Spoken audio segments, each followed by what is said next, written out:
ಬಂಧುಗಳೇ ನಮಸ್ಕಾರ, ಹೇಗಿದ್ರೆ ನೀವೆಲ್ಲರೂ? ನಾನು ಸುಬ್ರಹ್ಮಣ್ಯ ಎಸ್ ಹಂಡಿಗೆ. ಬಂಧುಗಳೇ, ಧರ್ಮಸ್ಥಳ ಪ್ರಕರಣಕ್ಕೆ ಸಂಬಂಧಪಟ್ಟ ಹಾಗೆ ಸಾಕಷ್ಟು ಬೆಳವಣಿಗೆ ಆಗ್ತಾ ಇದೆ.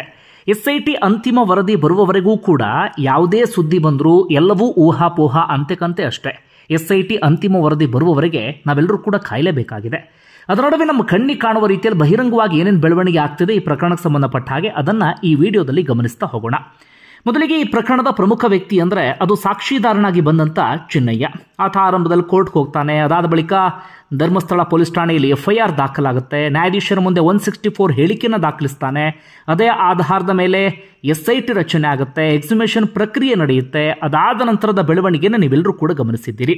ಹೀಗಿರುವಂಥ ಚಿನ್ನಯ್ಯ ಇದ್ದಕ್ಕಿದ್ದ ಹಾಗೆ ಉಲ್ಟಾ ಹೊಡೆದ ಅಂತ ಹೇಳಲಾಗ್ತಾ ಇದೆ. ಆ ಕಾರಣಕ್ಕಾಗಿ ಆತನನ್ನು ಅರೆಸ್ಟ್ ಮಾಡಲಾಗಿದೆ ಎನ್ನುವಂಥ ಮಾತು ಕೂಡ ಇದೆ. ಅದಾದ ಬಳಿಕ ಆತನ ಸ್ವ ಇಚ್ಛಾ ಹೇಳಿಕೆಯನ್ನು ಕೂಡ ದಾಖಲಿಸಿಕೊಳ್ಳಬೇಕಾಗಿತ್ತು BNS 183 ಅಡಿಯಲ್ಲಿ. ಪ್ರಕರಣದ ಮುಂದಿನ ಹಾದಿಯನ್ನು ನಿರ್ಧರಿಸುವಂಥ ಪ್ರಮುಖವಾದಂಥ ಹೇಳಿಕೆ ಅದು. ಯಾಕಂದರೆ SIT ರಚನೆ ಆಗಿದ್ದೇ ಆತನ ಆರೋಪದ ಆಧಾರದ ಮೇಲೆ, ಆತನ ಹೇಳಿಕೆಯ ಆಧಾರದ ಮೇಲೆ. ಹೀಗಾಗಿ ಆತನ ಸ್ವ ಇಚ್ಛಾ ಹೇಳಿಕೆಯೂ ಕೂಡ ಈ ಪ್ರಕರಣದಲ್ಲಿ ಅತ್ಯಂತ ಪ್ರಮುಖ ಪಾತ್ರವನ್ನು ವಹಿಸುತ್ತೆ. ಈಗಾಗಲೇ ಆತ 2 ದಿನಗಳ ಕಾಲ ಸ್ವ ಇಚ್ಛಾ ಹೇಳಿಕೆಯನ್ನು ನೀಡಿದ್ದಾಗಿದೆ. 3ನೇ ದಿನವೂ ಕೂಡ ಆತನಿಗೆ ಅವಕಾಶವನ್ನು ಮಾಡಿಕೊಡಲಾಗಿತ್ತು. ಆ ಪ್ರಕಾರವಾಗಿ ಇವತ್ತು ಆತನ ಸ್ವ ಇಚ್ಛಾ ಹೇಳಿಕೆಯನ್ನು ಮತ್ತೊಮ್ಮೆ ದಾಖಲಿಸಿಕೊಳ್ಳಲಾಗ್ತಾ ಇದೆ. ಬಹುತೇಕ ಇವತ್ತು ಮುಕ್ತಾಯವಾಗುವಂಥ ಸಾಧ್ಯತೆ ಇದೆ. ನ್ಯಾಯಾಧೀಶರ ಮುಂದೆ ಆತ ತನ್ನ ಹೇಳಿಕೆಯನ್ನು ದಾಖಲಿಸ್ತಾ ಹೋಗ್ತಾನೆ. ಆತನಿಗೆ ಸಂಪೂರ್ಣವಾದಂಥ ಸ್ವಾತಂತ್ರ್ಯವನ್ನು ಕೊಡಲಾಗುತ್ತೆ. ಆತ ಯಾವ ರೀತಿ ಬೇಕಾದರೂ ಅಲ್ಲಿ ಹೇಳಿಕೆಯನ್ನು ನೀಡೋದಕ್ಕೆ ಅವಕಾಶ ಇರುತ್ತೆ. ಸದ್ಯಕ್ಕೆ ಚಿನ್ನಯ್ಯ ಅಲ್ಲಿ ಏನು ಹೇಳಿದ್ದಾನೆ ಯಾರಿಗೂ ಕೂಡ ಗೊತ್ತಿಲ್ಲ. ಅತ್ಯಂತ ಗೌಪ್ಯವಾಗಿರುತ್ತೆ. ಈಗೇನಾದರೂ ಆತ ಹಾಗೆ ಹೇಳಿದ್ದಾನೆ, ಹೀಗೆ ಹೇಳಿದ್ದಾನೆ, ಅಲ್ಲಿ ಒಳಗಡೆ ಹಾಗಾಯಿತು ಹೀಗಾಯಿತು ಅಂತ ಏನೇ ಸುದ್ದಿ ಬಂದರೂ ಕೂಡ ಈ ಕ್ಷಣಕ್ಕೂ ಅದು ಊಹಾಪೋಹ ಅನ್ಸ್ಕೊಳ್ಳುತ್ತೆ. ಯಾವುದು ಕೂಡ ಅಫಿಷಿಯಲ್ ಅಲ್ಲ ಅಥವಾ ಅಧಿಕೃತ ಅಲ್ಲ.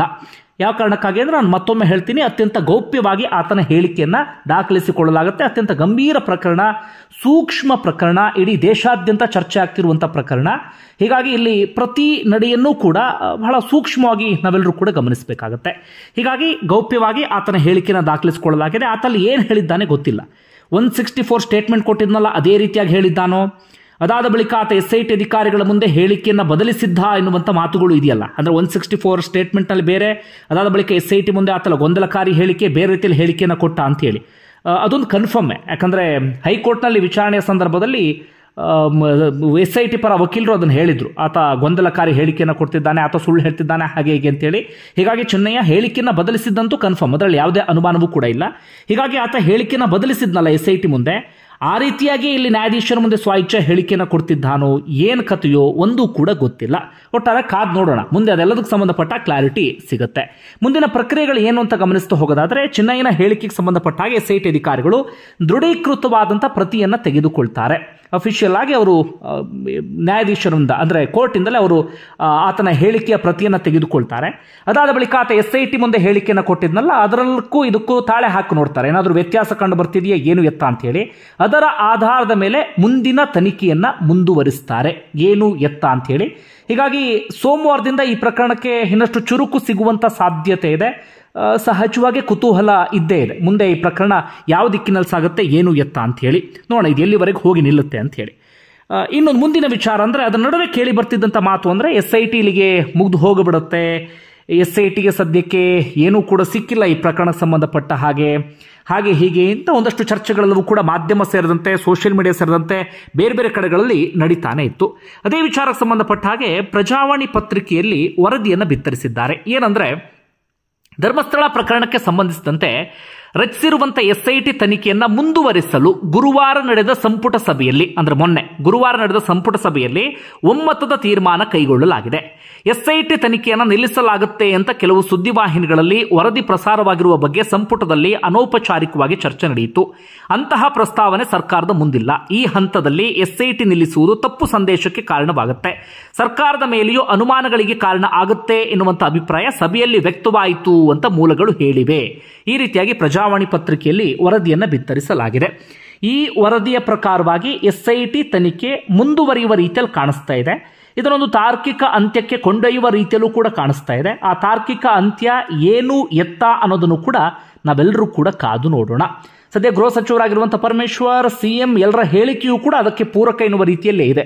ನಾವು SIT ಇಲ್ಲಿಗೆ ನಿಲ್ಲಿಸಿಬಿಡ್ತೀವಿ, ಇಲ್ಲಿಗೆ ಮುಗೀತು ಎನ್ನುವಂಥ ಮಾತನ್ನು ಅವ್ರು ಯಾರೂ ಕೂಡ ಹೇಳ್ತಾ ಇಲ್ಲ. ಹೀಗಾಗಿ SIT ತನಿಖೆ ಇನ್ನೊಂದಷ್ಟು ದಿನಗಳ ಕಾಲ ಮುಂದುವರಿಯುವಂಥ ಸಾಧ್ಯತೆ ಇದೆ. ಅದು ಯಾವ್ಯಾವ ದಿಕ್ಕಿನಲ್ಲಿ ಹೋಗುತ್ತೆ ಅನ್ನೋದನ್ನ ನಾವೆಲ್ಲರೂ ಕೂಡ ವೆಯ್ಟ್ ಮಾಡಿ ನೋಡಲೇಬೇಕಾಗತ್ತೆ.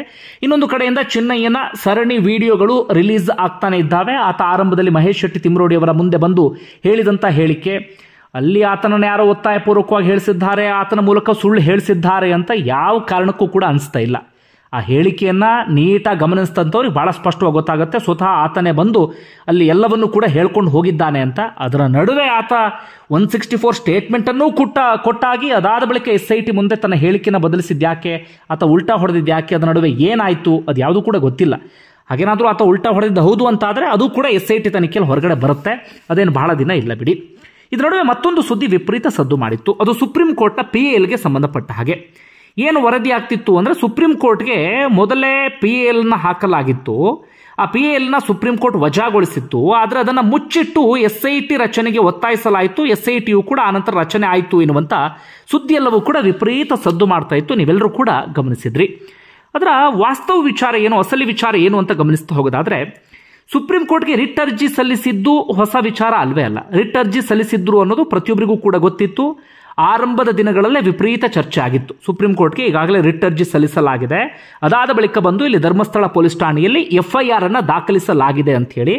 ಆದರೆ ಆ ರಿಟ್ ಅರ್ಜಿ ವಜಾ ಆಗಿದ್ದು ಬಹುತೇಕರಿಗೆ ಗೊತ್ತಿರಲಿಲ್ಲ ಅಂತ ಕಾಣುತ್ತೆ.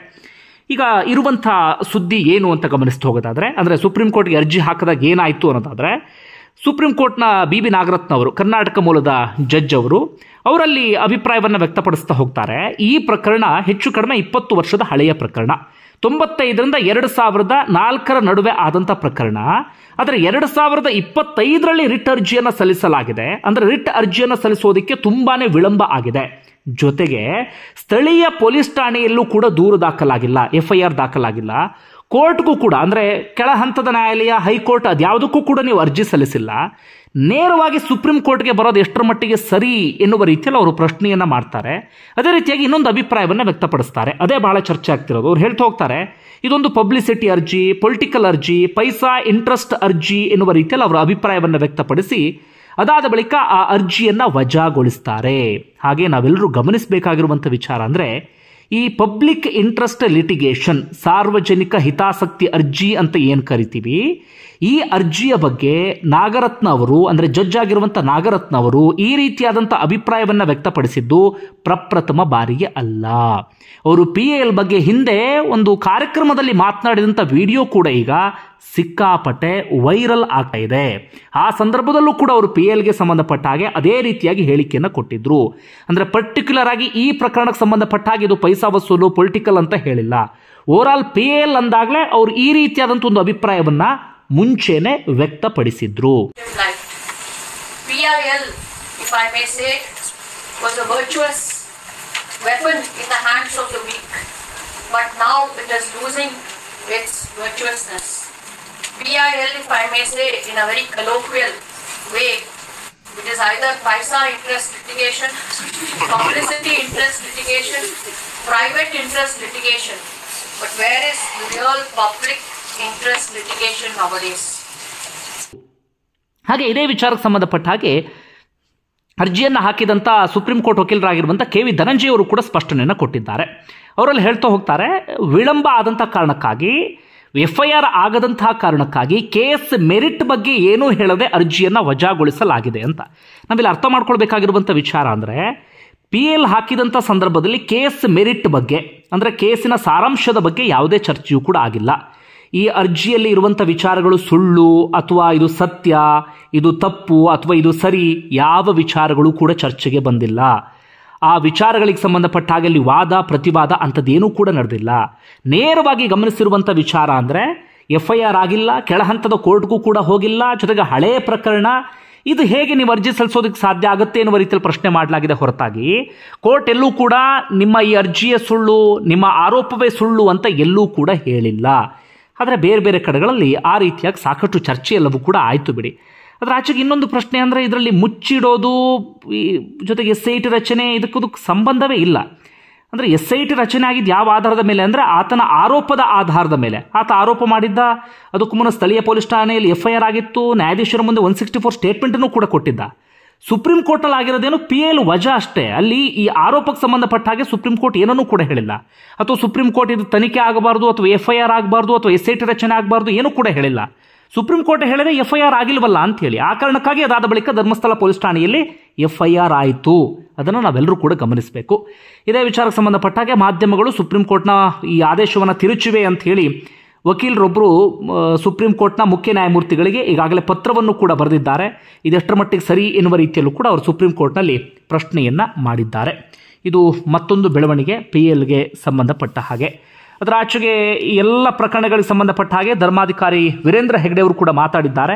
ನಾನು ಕಾಂಗ್ರೆಸ್ ಸರ್ಕಾರಕ್ಕೆ ಕೃತಜ್ಞತೆಯನ್ನು ಸಲ್ಲಿಸ್ತೇನೆ. ಈಗಾಗಲೇ SIT ಅರ್ಧ ವರದಿ ಬಂದಿದೆ, ಆ ಕಾರಣಕ್ಕಾಗಿ ನಾನು ಇದೀಗ ಮಾತಾಡ್ತಾ ಇದ್ದೇನೆ. ಮುಂದೆ ಹಿಂದೆ ಲಾಯರ್ ಮಾತಾಡಬೇಡಿ ಅಂದಿದ್ರು, ಆ ಕಾರಣಕ್ಕಾಗಿ ಮಾತಾಡಿರಲಿಲ್ಲ. ನಮ್ಮ ಮೇಲಿದ್ದಂಥ ಆರೋಪಗಳೆಲ್ಲವೂ ಕೂಡ ತೊಳ್ಕೊಂಡು ಹೋದ ರೀತಿಯಲ್ಲಿ ಆಗಿದೆ. ಹೀಗಾಗಿ ಕಾಂಗ್ರೆಸ್ ಸರ್ಕಾರ SIT ರಚನೆ ಮಾಡಿ ಒಳ್ಳೆ ಕೆಲಸ ಮಾಡಿದೆ ಎನ್ನುವಂಥ ಮಾತನ್ನು ಹೇಳಿದ್ದಾರೆ. ಆ ವಿಚಾರವೂ ಕೂಡ ಈಗಾಗಲೇ ಸಾಕಷ್ಟು ಚರ್ಚೆ ಆಗ್ತಾ ಇದೆ. ಇನ್ನೊಂದು ಕಡೆಯಿಂದ ತಿಮ್ರೋಡಿ ಅವರ ಅಕ್ರಮ ಶಸ್ತ್ರಾಸ್ತ್ರ ಪ್ರಕರಣಕ್ಕೆ ಸಂಬಂಧಪಟ್ಟ ಹಾಗೆ ಅಥವಾ ಶಸ್ತ್ರಾಸ್ತ್ರ ಸಂಗ್ರಹ ಪ್ರಕರಣಕ್ಕೆ ಸಂಬಂಧಪಟ್ಟ ಹಾಗೆ ಆಂಟಿಸಿಪೇಟರಿ ಬೇಲ್ಗೋಸ್ಕರ ಅರ್ಜಿ ಸಲ್ಲಿಸಿದ್ರು. ಆ ಅರ್ಜಿ ವಿಚಾರಣೆ ಇದೀಗ 30ಕ್ಕೆ ಮುಂದೂಡಿಕೆ ಆಗಿದೆ. ಇನ್ನೊಂದು ಕಡೆಯಿಂದ ಅವರ ಗಡೀಪಾರಿನ ನಿರ್ಧಾರಕ್ಕೆ ಸಂಬಂಧಪಟ್ಟ ಹಾಗೆಯೂ ಕೂಡ ಸಾಕಷ್ಟು ಚರ್ಚೆ ಆಗ್ತಿದೆ ಬಿಡಿ. ಇದರ ನಡುವೆ ಮತ್ತೊಂದು ಬೆಳವಣಿಗೆ ಆಗಿತ್ತು. ಆ ಸುದ್ದಿಯನ್ನು ಕೂಡ ನಾನು ಈ ಸಂದರ್ಭದಲ್ಲಿ ನಿಮ್ಮ ಮುಂದೆ ಇಡ್ತಾ ಹೋಗ್ತೀನಿ. ಈ ಸೌಜನ್ಯ ಪ್ರಕರಣಕ್ಕೆ ಸಂಬಂಧಪಟ್ಟ ಹಾಗೆ ಮಹಿಳೆಯೊಬ್ಬರು ಮುಂದೆ ಬಂದಿದ್ರು. ಚಿಕ್ಕ ಕೆಂಪಮ್ಮ ಎನ್ನುವಂಥ ಮಹಿಳೆ ಮುಂದೆ ಬಂದಿದ್ರು. ನಾನು ಆ ಸಂದರ್ಭದಲ್ಲಿ ಇಂತಿಂಥ ದೃಶ್ಯವನ್ನು ನೋಡಿದ್ದೆ ಎನ್ನುವ ಮಾತನ್ನು ಹೇಳಿದ್ರು. ಅದಾದ ಬಳಿಕ ಅವರು SIT ಮುಂದೆಯೂ ಕೂಡ ಹಾಜರಾಗಿದ್ದರು. SIT ವಿಚಾರಣೆಯೂ ಕೂಡ ಅವರು ಫೇಸ್ ಮಾಡಿದ್ರು. ಅದಾದ ಬಳಿಕ ಮಾಧ್ಯಮಗಳಲ್ಲೂ ಕೂಡ ಅವರಿಗೆ ಸಂಬಂಧಪಟ್ಟಾಗ ನಾನಾ ರೀತಿಯಲ್ಲಿ ಸುದ್ದಿ ಪ್ರಸಾರ ಆಗ್ತಿತ್ತು. ಅದಕ್ಕೆ ಅವರು ಕೂಡ ಬೇರೆ ಬೇರೆ ಕಡೆಗಳಲ್ಲಿ ಪ್ರತಿಕ್ರಿಯೆಯನ್ನು ಕೂಡ ಕೊಟ್ಟಿದ್ರು. ಆರಂಭದಲ್ಲಿ ಮಾಸ್ಕ್ ಧರಿಸ್ಕೊಂಡು ಬಂದಿದ್ರು, ಈಗ ಮಾಸ್ಕ್ ಅನ್ನು ಕೂಡ ತೆರೆದಿದ್ದಾರೆ. ಇದರ ನಡುವೆ ಅವರು SITಯ ಕೆಲ ಅಧಿಕಾರಿಗಳ ವಿರುದ್ಧ CMಗೆ ದೂರನ್ನು ಕೊಟ್ಟಿದ್ದಾರೆ. ಅವರು ದೂರಿನಲ್ಲಿ ಏನಿದೆ ಎನ್ನುವಂಥ ವಿಚಾರವನ್ನು ಹೇಳ್ತಾ ಹೋಗ್ತೀನಿ. ನಾನು ನಿವೃತ್ತ ಅಂಗನವಾಡಿ ಶಿಕ್ಷಕಿ, ಇಂಥ ಭಾಗದವರು, ಈ ಎಲ್ಲ ವಿಚಾರವನ್ನು ಪ್ರಸ್ತಾಪ ಮಾಡಿದ್ದಾರೆ. ಅದಾದ ಬಳಿಕ ನಾನು 9/10/2012 12 ವರ್ಷಗಳ ಹಿಂದೆ ಧರ್ಮಸ್ಥಳದ ಶಾಂತಿವನದ ಬಳಿ ನೋಡಿದ ಒಂದು ಅಪ್ರಾಪ್ತ ಹುಡುಗಿಯ ಬಲವಂತದ ಅಪಹರಣ ಘಟನೆಯನ್ನು ತಿಳಿಸಲು ಮತ್ತು ಆ ವಿಚಾರಕ್ಕೆ ಪೂರಕವಾದಂಥ ಸಾಕ್ಷಿಯನ್ನು ಸರ್ಕಾರ ರಚಿಸಿದ SIT ಮುಂದೆ ಹೇಳಲು ಹೋಗಿರುತ್ತೇನೆ. ಈ ಸಂದರ್ಭದಲ್ಲಿ SIT ಅವರು, ಅದರಲ್ಲಿಯೂ ಮಂಜುನಾಥ್ ಗೌಡ ಹಾಗೆ ಸುಹಾನ್ ಎಂಬುವರು ನನ್ನನ್ನು ಅವಮಾನ ಮಾಡಿದ್ದಲ್ಲದೆ ನನ್ನ ವಿರುದ್ಧ ವ್ಯತಿರಿಕ್ತವಾಗಿ ನಡೆದುಕೊಂಡಿರ್ತಾರೆ. ಸಾಕ್ಷಿಯಾದ ನನಗೆ ವೈಯಕ್ತಿಕ ತೇಜೋವಧೆ ಮಾಡಿರುವುದಲ್ಲದೆ ನನ್ನ ಹೆಣ್ಣು ಮಕ್ಕಳು, ಮೊಮ್ಮಕ್ಕಳು, ಅವರ ಶಾಲಾ ವಿಳಾಸ, ಅಳಿಯಂದ್ರು, ಬೀಗರು, ಮೇಲ್ಕಂಡ್ರ ಎಲ್ಲ ವಿಳಾಸ ಹಾಗೂ ಕೆಲಸ ನಿರ್ವಹಿಸುವ ಸ್ಥಳ, ಮುಂದುವರೆದು ನನ್ನ ಗಂಡ ಹೇಗೆ ತೀರ್ಕೊಂಡ್ರು, ಅದರಲ್ಲಿ ನಿಮ್ದೇನಾದರೂ ಪಾತ್ರವಿದೆಯೇ, ನಿಮ್ಮ ಮೇಲೆ ಯಾವುದಾದ್ರೂ ಪ್ರಕರಣಗಳಿವೆ, ನೀವು ಜೈಲುವಾಸ ಅನುಭವಿಸಿದ್ದೀರಿ ಎಂಬುದು ನಮಗೆ ತಿಳಿದಿದೆ, ಈ ರೀತಿ ಅನವಶ್ಯಕ ಪ್ರಶ್ನೆಗಳನ್ನು ಕ್ಯಾಮ್ರಾ ಇಲ್ಲದ ಸಂದರ್ಭದಲ್ಲಿ ಬೆದರಿಸುವ ದಾಟಿಯಲ್ಲಿ ಕೇಳಿರ್ತಾರೆ. ಆನ್ ಕ್ಯಾಮ್ರಾ ವಿಚಾರಣೆಯನ್ನು ಮೃದುವಾಗಿ ನಡೆಸಿರ್ತಾರೆ. ಆದರೆ ಆಫ್ ದಿ ಕ್ಯಾಮ್ರಾ ನನ್ನನ್ನು ಹೆದರಿಸುವ, ನೈತಿಕವಾಗಿ ಹಾಗೂ ಮಾನಸಿಕವಾಗಿ ಕುಗ್ಗಿಸುವ ರೀತಿಯಲ್ಲಿ ವಿಚಾರಣೆ ನೆಪದಲ್ಲಿ ನನಗೆ ಹಿಂಸೆ ಕೊಟ್ಟಿರ್ತಾರೆ. ಅಲ್ಲದೆ ನನಗೆ ನಿನ್ನನ್ನು ಹೇಗೆ ಎತ್ತಬೇಕು ಅಂತ ತಿಳಿದಿದೆ ಅಂತ ಜೀವ ಬೆದರಿಕೆಯನ್ನು ಹಾಕಿರ್ತಾರೆ. ಮುಂದುವರೆದು ಆಫ್ ದಿ ಕ್ಯಾಮ್ರಾ ಧಮಕಿ ಹಾಕುವ ರೀತಿಯಲ್ಲಿ ನನಗೆ ಹೆದರಿಸುವ ಜೊತೆಗೆ ನೀವು ಯಾರ ವಿರುದ್ಧ ಮಾತನಾಡ್ತೀರಿ ಅಂತ ನಿಮಗೆ ತಿಳಿದಿದೆಯೇ ಎಂಬಿತ್ಯಾದಿ ಧಮಕಿ ರೀತಿಯ ಹಾಗೂ ಮಾನಸಿಕ ಹಿಂಸೆ ನೀಡುವ ಮುಖೇನ ನಾನು ಹೇಳಿಕೆ ಪಡೆಯಬೇಕೆಂಬ ಕೆಟ್ಟ ಯೋಚನೆ ಅದರಲ್ಲಿ ಇತ್ತು ಎಂಬುದು ನನ್ನ ಅಭಿಪ್ರಾಯವಾಗಿದ್ದು, ಇದರಿಂದ ನಾನು ಬಹಳವಾಗಿ ಮಾನಸಿಕ ಹಿಂಸೆ ಮತ್ತು ಖೇದಕ್ಕೆ ಒಳಗಾಗಿರ್ತೇನೆ. ನನ್ನನ್ನು ನಿರಂತರವಾಗಿ ಅವಮಾನಿಸಲಾಯಿತು. ಎಲ್ಲದರ ನಡುವೆ ನನ್ನ ವಿರುದ್ಧ ತೇಜೋವಧೆಯನ್ನು ಮಾಡಲು ಕೆಲವು ಮಾಧ್ಯಮದವರು ನಾನು ಜೈಲಿನಲ್ಲಿದ್ದೆ ಎಂಬಿತ್ಯಾದಿ ಆಧಾರರಹಿತ ಆರೋಪಗಳನ್ನು ಮಾಡ್ತಾ ನನ್ನ ಸ್ತ್ರೀ ಘನತೆಯನ್ನು ಕುಗ್ಗಿಸುವ ರೀತಿಯಲ್ಲಿ ಅವಮಾನಿಸಲಾಗ್ತಾ ಇದೆ. ನನ್ನ ವಿರುದ್ಧ ಯಾವುದೇ ಸಾಕ್ಷಿಗಳು ಇಲ್ಲದೆ ಇದ್ರೂ ಕೂಡ ಆಧಾರರಹಿತವಾಗಿ ನನ್ನ ವಿರುದ್ಧ ಗುರುತರವಾದಂಥ ಆರೋಪಿ ಎನ್ನುವ ರೀತಿಯಲ್ಲಿ ಮಾಧ್ಯಮದಲ್ಲಿ ಬಿಂಬಿಸಲಾಗ್ತಾ ಇದೆ. ನಾನು ನೋಡಿದ ಘಟನೆಯನ್ನು SIT ಅವರ ಮುಂದೆ ತಿಳಿಸಿದ್ರು. ಅದು ಬಹಿರಂಗಗೊಂಡು ನನ್ನನ್ನು ಆರೋಪಿ ಎನ್ನುವ ರೀತಿಯಲ್ಲಿ ಚಿತ್ರಿಸುವುದರಲ್ಲಿ ಕೆಲವು ಮಾಧ್ಯಮಗಳು ಹಾಗೂ SITಯ ಮಂಜುನಾಥ್ ಗೌಡ ಹಾಗೆ ಸುಹಾಸ್ ಅವರು ತೊಡಕೊಂಡಿರ್ತಾರೆ. ನಿವೃತ್ತ ಪೊಲೀಸ್ ಪೇದೆಯಾದ ಎಲ್ ಶಿವಕೆಂಪಯ್ಯನವರು ನನ್ನ ಅಣ್ಣನಾಗಿದ್ದು, ನನ್ನ ಬಗ್ಗೆ ಅವಹೇಳನಕಾರಿ ಆಧಾರರಹಿತ ಸುಳ್ಳು ಆರೋಪಗಳನ್ನು ಮಾಧ್ಯಮಗಳ ಮುಂದೆ ಅಪಪ್ರಚಾರ ಮಾಡ್ತಾ ನನ್ನ ಚಾರಿತ್ರ್ಯ ವಧೆಯನ್ನು ಮಾಡಿರ್ತಾರೆ.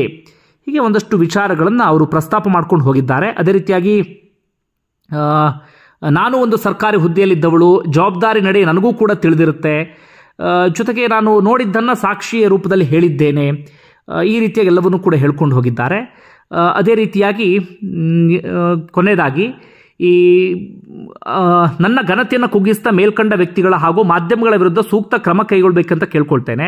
ಅದು ಮಾಧ್ಯಮವಾದರೂ ಸರಿ, SIT ಆದರೂ ಸರಿ. ಎರಡನೇದಾಗಿ ನನ್ನನ್ನು ಸಾಕ್ಷಿಯಾಗಿ ಪರಿಗಣಿಸಿ ಬೆಳ್ತಂಗಡಿ SIT ಕಚೇರಿಗೆ ಕರೆಸಿಕೊಂಡು ಸತತ 7 ಗಂಟೆಗಳ ಕಾಲ ವಿಚಾರಣೆ ಮಾಡಿ ಅದನ್ನು ದಾಖಲಿಸಿಕೊಂಡಿರುವ ಕಾರಣ ನನ್ನ ಪರಿಶ್ರಮ ಮತ್ತು ಸತ್ಯಪರವಾದ ಹೇಳಿಕೆ ಯಾವುದೇ ಕಾರಣಕ್ಕೂ ವ್ಯರ್ಥವಾಗದ ರೀತಿಯಲ್ಲಿ ಮುಂದಿನ ಪ್ರಕ್ರಿಯೆಗೆ ಬಳಕೆಯಾಗಬೇಕು. ಮೃತ ಮಗುವಿನ ಸಾವಿನ ನ್ಯಾಯಕ್ಕೋಸ್ಕರ ಮರುತನಿಖೆಗಾಗಿ ನಾನು ಆಗ್ರಹಿಸುತ್ತೇನೆ. ಅದೇ ರೀತಿಯಲ್ಲಿ ತನಿಖಾಧಿಕಾರಿಗಳ ಜೊತೆಯಲ್ಲಿ ತನಿಖೆಗೆ ಸಹಕರಿಸೋದಕ್ಕೆ ಬದ್ಧಳಾಗಿದ್ದೇನೆ ಎನ್ನುವಂಥ ಮಾತನ್ನು ಇದರಲ್ಲಿ ಪ್ರಸ್ತಾಪ ಮಾಡಿದ್ದಾರೆ. ಇಷ್ಟು ಬೆಳವಣಿಗೆ ಆಗಿದೆ. ನೋಡೋಣ ಎಲ್ಲೆಲ್ಲಿವರೆಗೆ ಹೋಗುತ್ತೆ ಈ ಪ್ರಕರಣ ಅಂತ. ಧನ್ಯವಾದ ವಿಡಿಯೋ ನೋಡಿದ್ದಕ್ಕಾಗಿ.